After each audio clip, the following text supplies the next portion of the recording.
শিক্ষার্থী, আশা করি সবাই আল্লাহর রহমতে ভালো আছেন। ভালো থাকাটা কামনা করি। আমরা গত ক্লাসে সমান্তর দ্বারা সম্পর্কে আলোচনা করেছি। আজকে আমরা গুরুত্ব দ্বারা সম্পর্কে আলোচনা করব।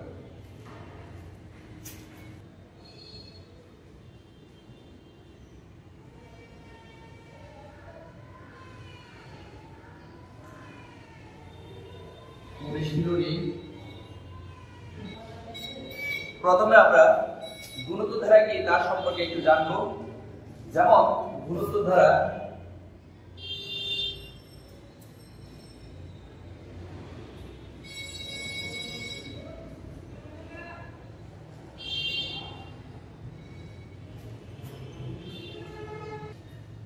গুণোত্তর দ্বারা কি আমরা জানবো এখন যে কোনো পদকে তার পূর্ববর্তী পদ দ্বারা ভাগ করলে ভাগফল সর্বদা সমান পাওয়া গেলে তাকে গুণোত্তর ধারা বলে। যে কোনো পদ বলতে দেখো, যেমন দিয়ে আমরা 2 + 4 + 8 ধারাটা চলমান। এখন এখানে দেখো প্রথম পদ, দ্বিতীয় পদ, তৃতীয় পদ হিসেবে আমরা তিনটা পদ নিয়েছি। যে কোনো পদকে তার পূর্ববর্তী পদ দ্বারা, যে কোনো পদ বলতে আমরা 2 নিয়েছি, প্রথম পদকে যেমন 2 আর দ্বিতীয় পদ 4। আমরা এই 4 কে যদি 2 দিয়ে ভাগ করি, দেখো 4 ভাগ 2 তাহলে 2 পাবো। 8 কে যদি 4 দ্বারা ভাগ করে ফেলি, 8 কে 4 দ্বারা ভাগ করে ফেললে আমরা 2 পাবো। তারপরে এইভাবে যে কোনো পদকে তার পূর্ববর্তী পদ দ্বারা ভাগ করলে ভাগফল সর্বদা সমান পাওয়া গেলে তাকে গুণোত্তর ধারা বলে। আমাদের যদি ধারা চলমান থাকতো, আমরা যে কোনো পদকে ভাগ করার পরে যদি ভাগফল সর্বদা সমান পাওয়া যায় তাকে গুণোত্তর ধারা বলে। বুঝতে পারছো সবাই? প্রিয় শিক্ষার্থী, গুণোত্তর ধারার ক্ষেত্রে আমরা দুটো সূত্র মনে রাখবো। এক, n তম পদ n-1। এটা n তম পদ যখন বলবে তখন আমরা n তম পদের সূত্রটা প্রয়োগ করে মানটা নির্ণয় করব। এরপরে n পদের সমষ্টি a * 1 - r n / 1 - r যখন r < 1, মানে r এর মানটা যখন 1 এর চেয়ে ছোট হবে তখন আমরা এই সূত্রটা প্রয়োগ করব। 1 বড় থাকবে। যখন r এর মানটা 1 এর চেয়ে বড় থাকবে তখন আমরা এই সূত্র প্রয়োগ করব, a * r n - 1 / r - 1 যখন r > 1। এখানে দেখো a * 1 - r n / 1 - r, এখানে আমরা এই সূত্রটাতে a এবং r প্রয়োগ করেছিলাম। এটাকে আমরা প্রথম পদ হিসাবে চিহ্নিত করব আর rটাকে সাধারণ অনুপাত হিসাবে চিহ্নিত করব। যখন সাধারণ অনুপাতের মান r 1 থেকে ছোট থাকবে তখন আমরা এই সূত্রটা সমষ্টিতে প্রয়োগ করব, আর যখন সাধারণ অনুপাত r এর মানটা 1 এর চেয়ে বড় থাকবে তখন আমরা এই সূত্রটা প্রয়োগ করে সমষ্টি নির্ণয় করব। প্রিয় শিক্ষার্থী, আমরা একটা সমস্যা বোর্ডে উপস্থাপন করব। এখন দেখো, একটি গুণোত্তর ধারার পঞ্চম পদ 2√3/9 এবং দশম পদ 8√2/81 হলে ধারাটির তৃতীয় পদ কত? আমরা এই সমস্যাটি এখন সমাধান করব। কিভাবে লক্ষ্য করো সবাই। আমরা ধারার প্রথম পদকে a যদি ধরি তাহলে ধারাটির প্রথম পদ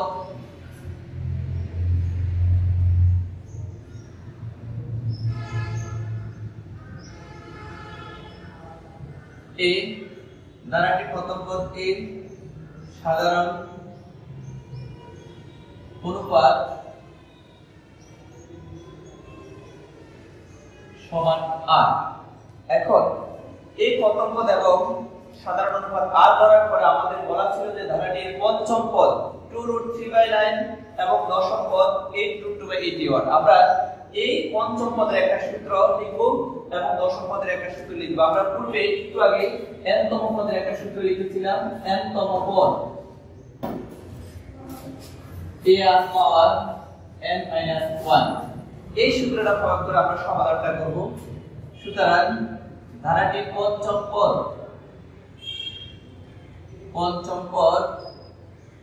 পদের সূত্রটা লিখব আমরা ar⁴। কেন ar⁴ লিখব?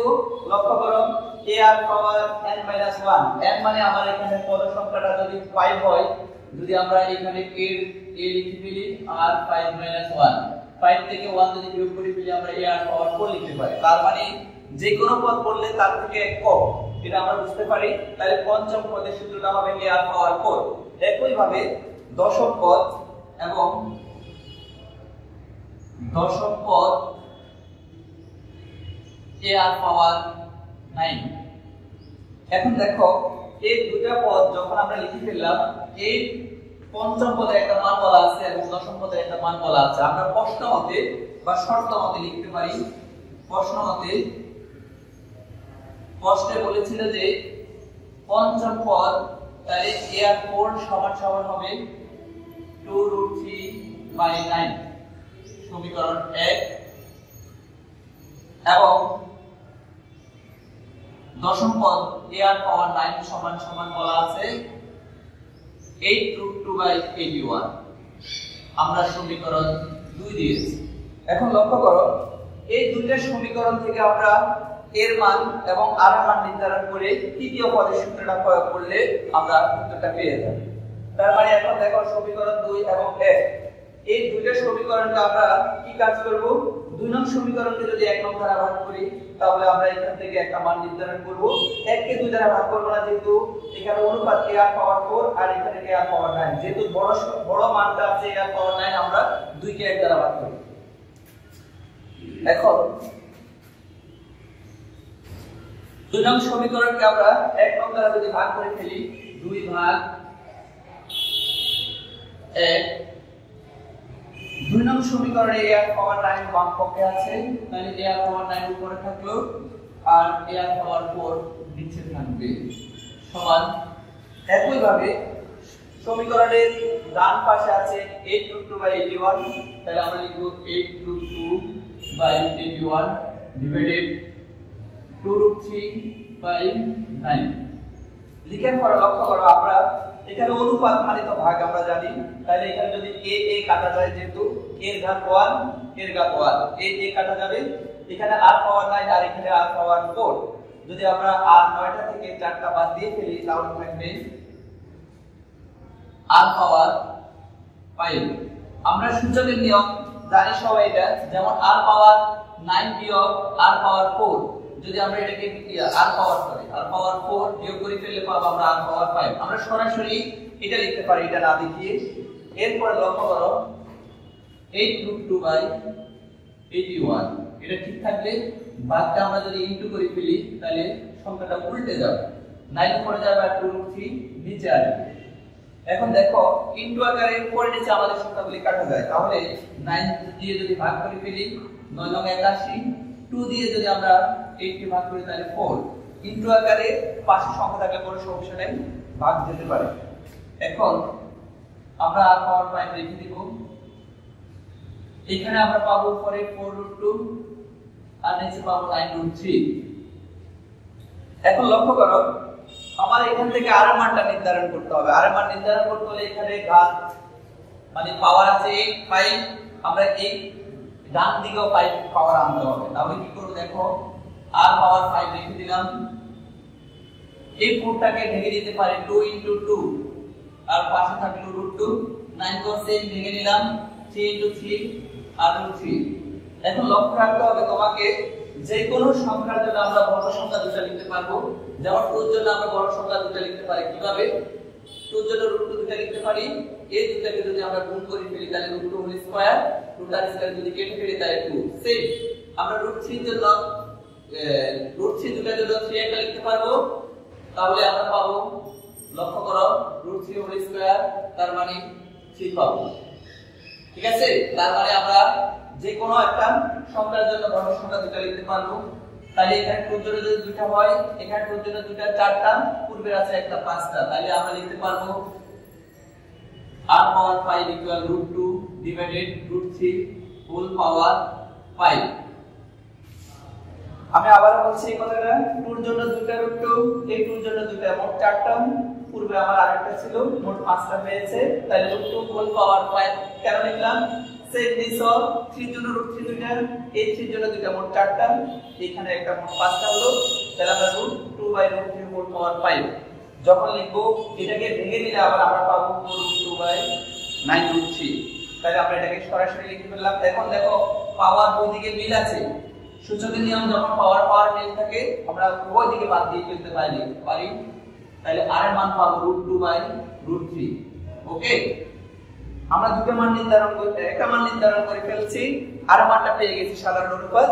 আর আমাদের প্রয়োজন তৃতীয় পদ নির্ণয় করতে হলে আমার সূত্র প্রয়োজন হলো a r স্কয়ার। তার মানে আমার এর মানটা প্রয়োজন আছে, আর মান যেহেতু আমরা বের করে ফেলছি, তাহলে আমরা এর মানটা আনতে হলে আমরা আর এর মানটা এখানে যে কোনো দুইটা সমীকরণ আছে, আমরা যে কোনো একটা সমীকরণ স্থাপন করতে পারি। আমরা বলছিলাম যে কোন সমীকরণ বলতে আমরা এক নং সমীকরণে বসাবো আর এর মান এক নং সমীকরণে বসিয়ে পাই। আমরা ইচ্ছা করলে দুই নং সমীকরণে বসাতে পারি। এক নং সমীকরণটা ছিল আমার a r power 4 equal a r power 4 equal 2√3/9 ছিল। এখন লক্ষ্য করো, আমরা বলছি যে আর মানটা বসাবো, তাহলে আমরা সমীকরণটা এক নং লিখে এটা ঠিক রেখে দেব, আর এর জায়গায় মানটা লিখব 2√2√3 হোল পাওয়ার 4 ইকুয়াল 2√3/9। এখন মানটা বসানোর পরে লক্ষ্য করো, এখানে √2 পাওয়ার 4 বলতে 4টা √3 পাওয়ার 4 বলতে 4টা √3। আমরা ওখানে লিখেছিলাম যে a ইনটু, তাহলে √2 4টার জন্য আমরা এইখানে দেখো 2 এর জন্য যদি দুটো √2 লিখতে পারি, তাহলে আরো একটা 2 এর জন্য দুটো, মোট 4টা √2 কে আমরা লিখতে পারবো 4। তাহলে সরাসরি 4 বসে ফেললাম। সেই √3 4টাকে যদি ভেঙে নিই তাহলেও 9 লিখতে পারি ইকুয়াল 2√3/9। আমি একটু তবু তোমাদেরকে বিশ্লেষণ করে লিখে দিচ্ছি। √2 পাওয়ার 4 বলতে আমরা কিভাবে লিখব দেখো, √2 4টা লিখলাম। এখন এই দুটাকে যদি আমরা গুণ করি তাহলে √2 দুটা হোল স্কয়ার লেখা যায়। সেইভাবে এই দুটাকে আমরা √2 হোল স্কয়ার লিখতে পারি। √2 আর স্কয়ার কেটে গেলে 2 পাবো, আর এখানে 2 একটা পাবো, গুণ করে ফেললে 4। তার মানে আমরা √2 পাওয়ার 4 মানে 4 লিখতে পারি। সেইভাবে √3 4টাকে ভেঙে আমরা 3 দুটা পাবো, লিখতে পারি নাই। বুঝতে পারছো সবাই? এখন আসো, এই আমরা যে এর মানটা বের করব, এই সংখ্যাটাকে অপরপক্ষে আমরা ইনটু করে নিয়ে যাব। তাহলে a যদি রেখে দিই 2√3/9 9/4, ভগ্নাংশ সংখ্যা অপরপক্ষে গেলে উল্টে যায়। এই সংখ্যাটা তোমার মাথায় রাখতে হবে। 9 যদি কেটে যায় 2 দিয়ে যদি ভাগ করে ফেলি তাহলে আমরা পাবো এর মানটা সুতরাং √3/2। লক্ষ্য করে এখানে আমরা এর মান এবং আর এর মান দুটো মান পেয়ে গেছি। এখন আমাদের তৃতীয় পদের সূত্রটা যখন স্থাপন করব তখন আমরা এই সমস্যাটার সমাধান পেয়ে যাব। দেখো, আমরা ধারাটি তৃতীয় পদের সূত্র জানি। তৃতীয় পদ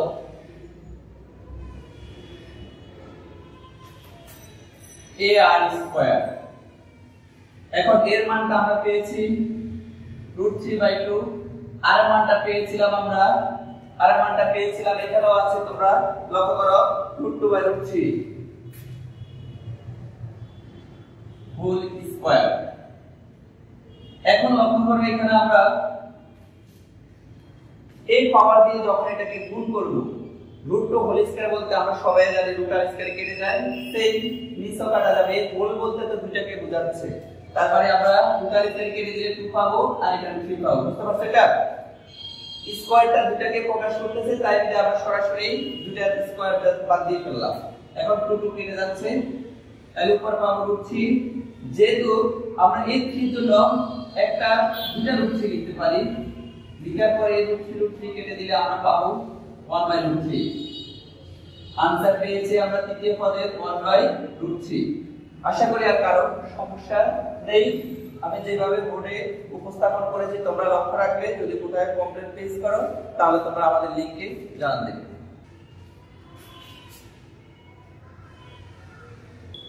প্রিয় শিক্ষার্থী, আমরা এর পূর্বে এনতম পদের সূত্র দিয়ে অঙ্কটা গাণিতিক যুক্তি প্রদান করেছিলাম। এখন আমরা সমষ্টি সূত্র দিয়ে একটা অঙ্ক সমাধান করব। লক্ষ্য করো সবাই, ধারাটি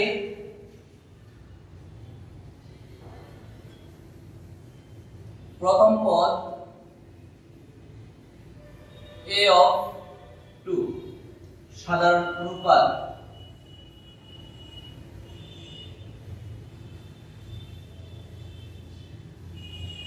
আরো দ্বিতীয় পদকে প্রথম পদ দ্বারা ভাগ, তার মানে 4 ভাগ 2, অনুপাত মানে ভাগ, তাহলে ভাগ করলে আমরা পাবো 2। এখানে লক্ষ্য করো সাধারণ অনুপাত আর এবার আমরা 2 পেয়েছি, তাহলে আমরা একটা শর্ত শিখেছিলাম r > 1। কেন এই শর্তটা আমরা প্রয়োগ করেছি? আর এর মানটা আমরা পূর্বে বলেছিলাম যে দুটো সূত্র শিখেছিলাম, r যখন বড় হবে তখন r সূত্রের সামনে থাকবে, যখন 1 বড় হবে তখন 1 সামনে থাকবে। তাই বলে আমরা r বড় পেয়েছি, তাহলে আমরা দ্বিতীয় সূত্রটা প্রয়োগ করে কাজ করব। তাহলে দেখো ধারাটি, সুতরাং ধারাটি n সংখ্যক পদের সমষ্টি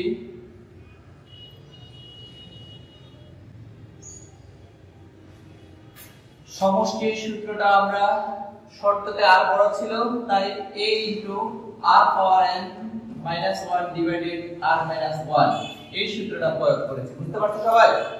আমি আবার রিপিট বলছি, যেখানে শর্তটা বলা ছিল যে r 1 এর চেয়ে যখন বড় হবে তখন r সামনে থাকবে, আর যখন 1 বড় হবে তখন 1 সামনে থাকবে। সূত্রটা দুটো কিন্তু একই।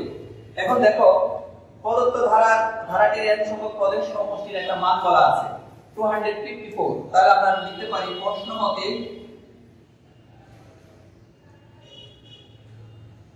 a r power n minus 1 divided r minus 1 equal 254। এখন দেখো আমরা এখান থেকে এর মানটা বের করতে হলে আমরা এর মান এবং r এর মান স্থাপন করব। এর মানটা আছে আমার কাছে 2, r এর মানটা 2 আছে, power n minus 1 divided 2 minus 1 equal 254। এরপরে বা 2 থেকে যদি 1 আমরা মাইনাস করে ফেলি তাহলে 1 থাকবে, 1 নিচে লিখতে হবে না, তাহলে 2 * 2 power n minus 1 2 * 2 power n minus 1 equal 254।